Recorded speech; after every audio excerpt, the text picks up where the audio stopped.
was a psychologist in my early professional life and found that I really liked working with people who wanted to achieve more and live more fully. So I started doing executive coaching starting in 1990 with a human service company that was training executive teams. And the leader of that group found out that it was more effective if the highest level executive got coaching before and after the team went off for their team building exercises. So I started coaching mostly men back in 1990 in their offices. And then when the coaching movement started in the early 90s, I quickly closed my psychology practice and went full time into the coaching that was becoming more widespread.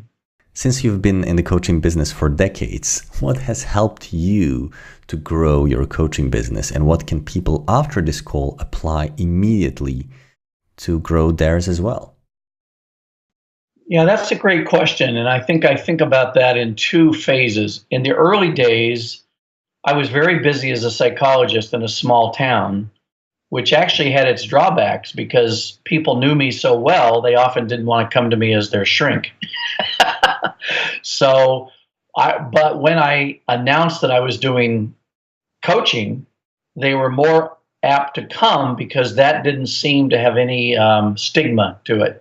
They could come for improving their business or their life or their relationship, and it was called coaching. So because I was so well known in the town as a Rotarian with the Chamber of Commerce, I built my practice fairly quickly. But then I moved to another state.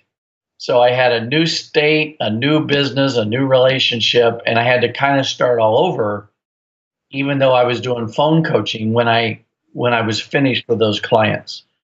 So then the real rubber met the road, and I learned that my adage for marketing your business is quit being a secret.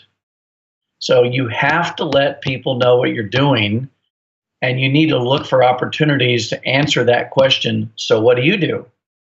And sometimes that happens by you asking the other person first. So in the early days, one of my coaches said, Pat, what do you really enjoy doing? And I said, I play tennis with my wife. We play golf a little bit. I'm getting to know the neighborhood. And she said, and what do you do after you're done with tennis?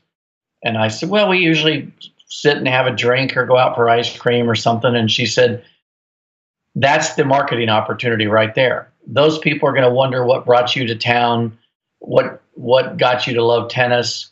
And you can weave in the fact that you're also coaching people now on having a better life and do your 30-second soundbite. And they'll say, oh, that sounds exciting. Tell me more. So the bottom line is quit being a secret. Who doesn't know you're coaching? Maybe people that you knew in a town you lived in before, maybe people in the college you went to or previous business. Everybody needs to know what you're doing, not so they'll hire you, but so that they'll refer to you. And they'll be what I call a rainmaker. If somebody who believes in you can send you 2 or 3 paying clients a year, they're a rainmaker. And they may want to hire you themselves, but you're not calling them to get their business. You're calling them to get their endorsement.